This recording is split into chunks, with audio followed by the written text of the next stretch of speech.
sunrise day 5. We made it through the night with only that minor damage that I described earlier. The wind died down sufficiently enough during Captain Perry's 4-hour watch that he cut the engine and put out the jib in the opposite order that I just said. Just a little bit of jib was enough to run us for several hours at a reasonable pace. And after he went back down and I came back up, the wind continued to lessen until we were only drifting at 2 to 3 knots by the jib. So we put the engine back on, and now we're back on the engine, and we're approaching Morrow Bay at last. We should be there in the next half hour or so, at least to our next final approach turn.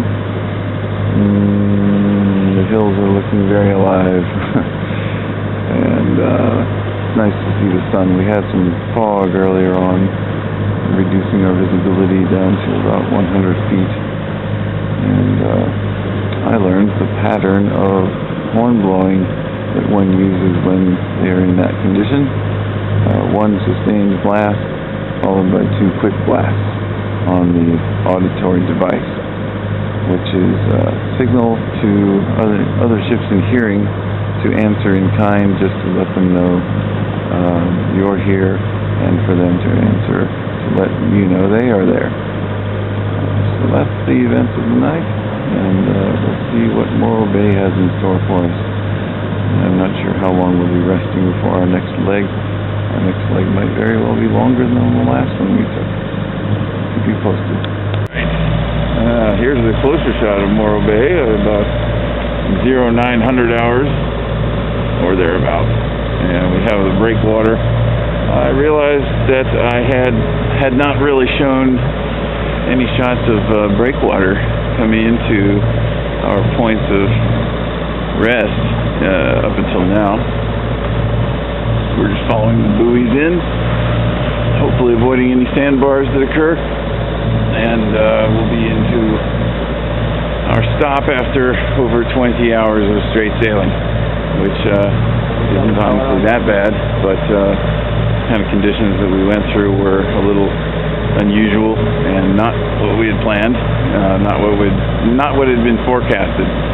The weather up until the point when we were experiencing it was saying that we would only experience 15 to 25 knots up until midnight, and then it would die off to 5 to 15, and it was just a little under-exaggerated because we were at over 30 knots at least in the middle of the night, and the swells were higher and harder than what they were forecasting as well.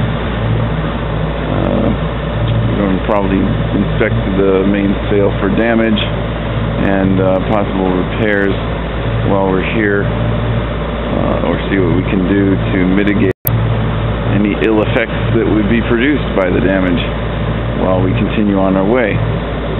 So we've already passed by the red buoy. We're going to be rounding about the green buoy, which always goes on the port side as you're coming into port.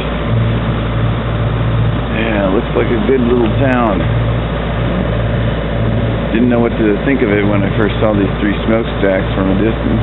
All I could see, along with the natural landmark, the pimple coming up out of the ocean, very obvious. That was the first thing visible through the mist before it burned off. Pretty little port. Going on around 9:30, still no food, except for a few peanut butter cups since yesterday afternoon. And day 5 is progressing with a steady analyzation of the damages.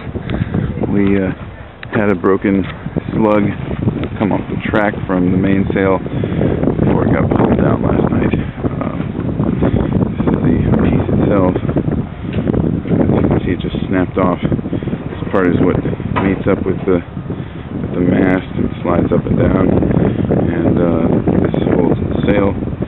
It snapped off, so since it's a very vital one, this is actually one of the battens in the sail, we need to replace this for sure, or do something to figure out how to hold it in the track, even if we can't get the exact piece.